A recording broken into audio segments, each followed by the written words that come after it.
आज का हमारा निबंध है विज्ञान वरदान या अभिशाप, विज्ञान के लाभ या हानियाँ।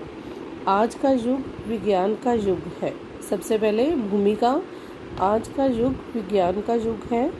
छोटी से छोटी वस्तु से लेकर बड़ी से बड़ी वस्तु तक जो भी हम आज अपने जीवन में उपयोग कर रहे हैं, जीवन में प्रयोग में ला रहे हैं, वे सभी विज्ञान की देन है।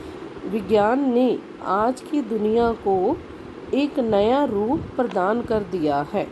विज्ञान के बल के कारण कल जो बातें कल्पना में असंभव प्रतीत होती थी, पहले जो कार्य मुश्किल लगते थे, वे आज संभव हो गए हैं। विज्ञान के नित्य नए आविष्कारों को देखकर हम हैरान हो जाते हैं। सबसे पहले भूमिका, उसके बाद विज्ञान के वरदान या विज्ञान के लाभ या विज्ञान हमें क्या क्या उपयोगिता या क्या क्या लाभ जो है वो दे रहा है। सबसे पहला लाभ है कृषि के क्षेत्र में कि विज्ञान के कारण कृषि के क्षेत्र में लगभग उन्नति सी आ गई है कि विज्ञान ने कृषि के क्षेत्र में कृषि के उत्पादन को बढ़ाने में हमारी सहायता की है। कि कैसे, कि इसके बारे में कृषि के क्षेत्र में आज हमारा देश आत्मनिर्भर हो गया है, जिसका पूरा का पूरा श्रेय जो है वो आधुनिक विज्ञान को जाता है। विज्ञान ने कई ऐसी नई खादों का, रासायनिक खादों का, कि जल व्यवस्था का, बुआई और कटाई के आधुनिक साधनों और कीटनाशक दवाइयों के प्रयोग से खेती को सुविधापूर्ण और सरल बना दिया है। कि आज विज्ञान ने हमारे सामने कई ऐसी नई मशीनों का आविष्कार कर दिया है, जिसके कारण कृषि जो है एक सुलभ और सरल साधन बन गई है।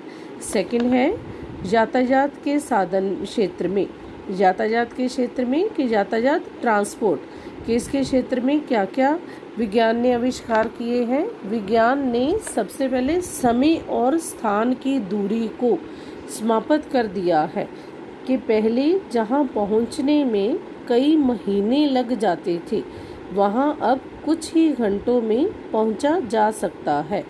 सागर को पार करना अब कठिन नहीं है, पर्वत को लांघना अब आसान हो गया है, रेगिस्तान को पार करना अब मुश्किल नहीं रहा। ये सब कुछ विज्ञान के कारण ही संभव हो पाया है। कि आप ऐसे भी लिख सकते हो कि विज्ञान ने यातायात के साधनों में उन्नति या प्रगति लाकर लंबी दूरी की यात्राओं को आसान स्वप्न सा बना दिया है। अब रेल, मोटर तथा वायुयान के आविष्कारों ने लंबी यात्राएं भी बिल्कुल सुगम और सरल बना दी हैं। नेक्स्ट है चिकित्सा और विज्ञान। चिकित्सा और विज्ञान के डॉक्टरी के क्षेत्र में, चिकित्सा के क्षेत्र में विज्ञान ने क्या क्या तरक्की की है। कि चिकित्सा के क्षेत्र में विज्ञान ने तो जैसे धूम सी मचा दी है।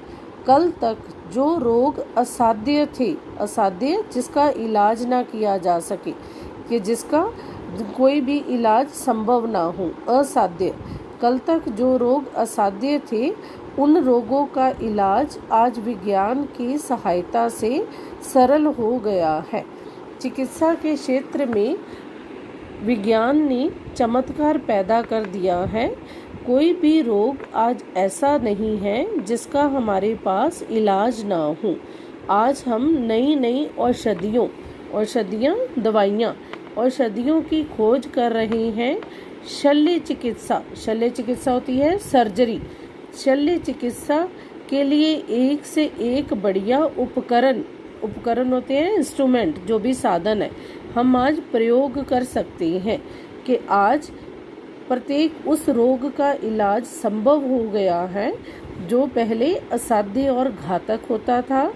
X ray machine, scan machine, ultrasound या प्लास्टिक सर्जरी की कई ऐसे मशीनों का आविष्कार हुआ है जो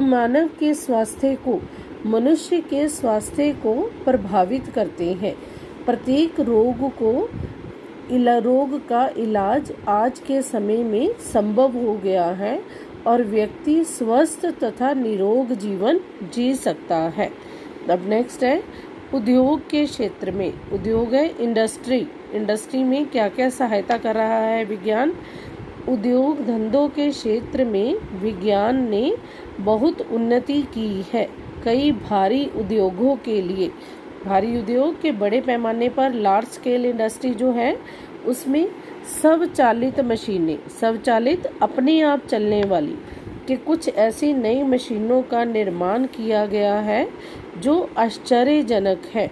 कल तक जो कार्य हाथ से किए जाते थे उसे आज मशीनों से कुछ ही समय में या कुछ ही मिनटों में कर दिया जाता है और इस प्रकार उद्योगों में उन्नति के साथ साथ देश जो है वो तरक्की के रास्ते पर जा रहा है। नेक्स्ट है संचार के साधन। संचार कम्युनिकेशन के जो भी ऐसे साधन जिनका प्रयोग जो है वो हम आज भी कर रहे हैं। संचार के साधनों में सबसे पहले आएगा कि विज्ञान ने संचार के साधनों में एक ऐसा संदेश उन्नति करके एक ऐसा संदेश दिया है जिसके कारण आज पूरा विश्व, पूरा संसार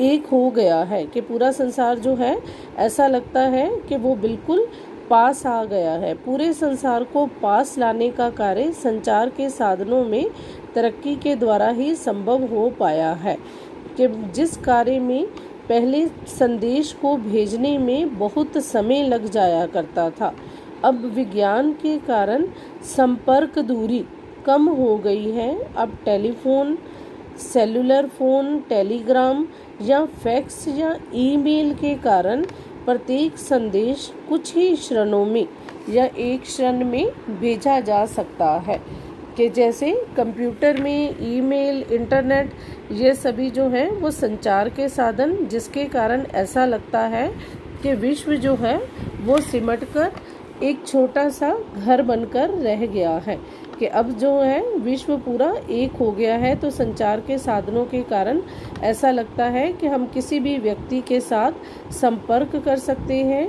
कि और इसके लिए हमें कहीं भी दूर जाना नहीं पड़ता। नेक्स्ट है मनोरंजन के क्षेत्र में। मनोरंजन के आज चाहे खेल कूद की सामग्री से बाजार बड़े पड़े हैं कि आउटडोर गेम्स चाहे हमारे पास कितनी भी हैं, पर फिर भी अनेक प्रकार की पत्र पत्रिकाएं, रेडियो, दूरदर्शन आदि के द्वारा हम आसानी से किसी भी संदेश या किसी भी जानकारी को आसानी से प्राप्त कर सकते हैं। घर बैठे बैठे हम दूरदर्शन पर अपनी पसंद के कार्यक्रम देख सकते हैं, चाहे संसद की कार्यवाही हो या गणतंत्र दिवस या स्वतंत्र दिवस पर होने वाले कार्यक्रम या किसी एक देश के दूसरे देश के साथ होने वाले क्रिकेट मैच या ओलंपिक खेल। हम दूर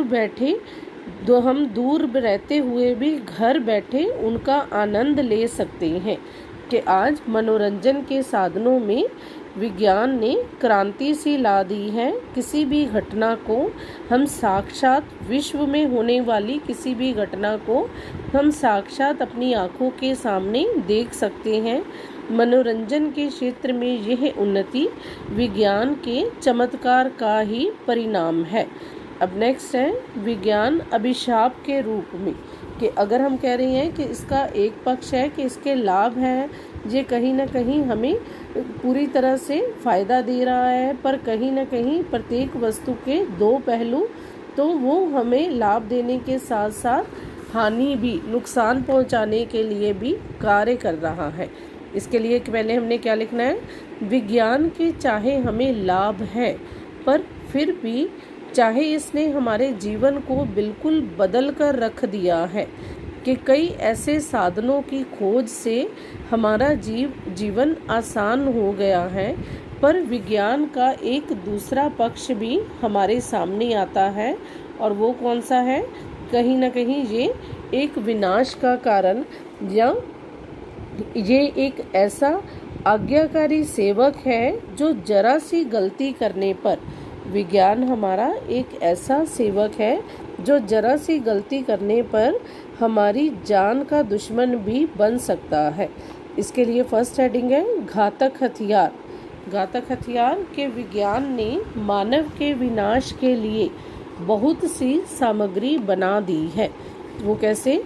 कोई भी रासायनिक केमिकल बम जो बन रहे हैं, मिसाइलें बन रही हैं, जो अणु बम या हाइड्रोजन बम जो का निर्माण करके मानव सभ्यता के लिए ऐसे खतरनाक हथियारों के परिणाम के कारण मनुष्य जाति का नामो निशान मिट सकता है कि यदि कभी तीसरा विश्व युद्ध हुआ तो पूरी मानव सभ्यता जो है वो समाप्त हो जाएगी। विज्ञान ने चाहे मानव की उन्नति के लिए कई कार्य किए, पर उसके विनाश के लिए भी सामग्री बना दी। ऐसे ऐसे खतरनाक हथियार बने हैं जिनके प्रयोग से मानव जाति का विनाश हो सकता है। आपको पता है कि जब हिरोशिमा नागासाकी में 1945 ईस्वी में बम गिरा था, जो रासायनिक बम था, जिसका नुकसान आज भी वहाँ की पीढ़ी जो उठा रही है कि अभी भी लोग जो है वो बीमारियों का शिकार हो रहे हैं। कि ये एक ऐसा साधन है जो मानव सभ्यता को नुकसान पहुंचाने का कार्य कर सकता है। अब नेक्स्ट है कि इसका सेकंड पॉइंट है आलस्य का भाव। आलस्य का भाव, जिसमें कि विज्ञान का एक पक्ष जहाँ उज्जवल है कि ये मनुष्य का दास अवश्य बन गया है, पर कहीं ना कहीं इसने मनुष्य को अपना स्वामी, इसने स्वयं को अपना मनुष्य का स्वामी बना लिया है। कि मनुष्य जो है वो क्या कर रहा है कि एक तरह से इसका दास बन गया है, और जिसके कारण उसमें आलस्य का भाव, आलस्य, कार्य को न करने की इच्छा, कि वो मशीनों का इतना गुलाम हो गया है कि वो अब अपने आप को या आने वाली नई पीढ़ी को आलसी और कामचोर बनाता जा रहा है, जिसके कारण मनुष्य के स्वास्थ्य से खिलवाड़ हो रहा है और उसका स्वास्थ्य जो है वो बिगड़ रहा है और उसके शरीर को निरोग रखना संभव नहीं है। अब लास्ट पॉइंट है उपसंहार। विज्ञान ने मानव जीवन को बदल कर रख दिया है। इसने असंभव को संभव कर दिखाया है। विज्ञान तो साधन है, साधन कि हम इसका अच्छी तरह से प्रयोग करें तो ये एक ऐसा साधन है जिसका प्रयोग करना मानव के हाथ में है। वे यदि चाहे तो इससे मानव जाति का कल्याण कर सकता है, पर यदि वे विज्ञान का प्रयोग मानव के विनाश के लिए करता है तो इसमें विज्ञान का कोई दोष नहीं। अगर दोष है तो ये मनुष्य के अपनी विचारधारा का या मनुष्य का, कि अगर वो इसका उपयोग एक वरदान की तरह करेगा तो ये मनुष्य जाति के लिए लाभकारी, कल्याणकारी है। पर अगर मानव दानव बन गया तो यही विज्ञान अभिशाप और एक हानि या नाश का कारण भी बन सकता है।